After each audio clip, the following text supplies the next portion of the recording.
আল্লাহর কসম বলছি, যিনি এক সত্তা, 40 দিনও লাগবে না আপনার আত্মীয় স্বজন, আপনার বন্ধু বান্ধব, আপনার পরিবার আপনাকে ভুলে যেতে। কেন বললাম জানেন? এই দুনিয়ার মানুষ স্বার্থপর। যার পিছনে ছুটছেন আপনি, যার পিছনে দৌড়াচ্ছেন, সে আপনাকে 40 দিনও সময় লাগবে না ভুলে যেতে। সে আপনার কবর জিয়ারত করবে সন্দেহ। কেন করবে? আপনি মারা গেছেন ভাই, আপনার মৃতদেহ মাটির নিচে চাপা পড়ে আপনার লাশ গলিত হয়ে গেছে। সে কেন আপনার কবরে জিয়ারত করতে যাবে? সে আপনার কবর কেন জিয়ারত করবে? তাই বলি, আমি সবাইকে বলি, আপনারা নামাজ পড়েন ভাই। 5 ওয়াক্ত নামাজ ছাড়া আপনি মুসলিম পরিচয় হয় না। আপনি যদি এই 1 2 3 4 5 ওয়াক্ত নামাজ না পড়েন সারাদিন, আপনি মুসলিমের কাতারে থাকেন না ভাই। আল্লাহর রাস্তে আপনার পায়ে হাত ধরে বলি, আপনি নামাজ পড়েন ভাই, নামাজ পড়েন।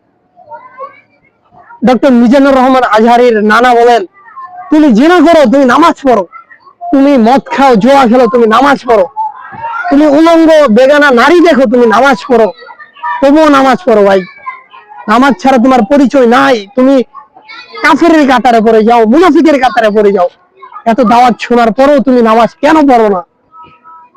আমার কষ্ট হয়, তুমি নামাজ কেন আসো না?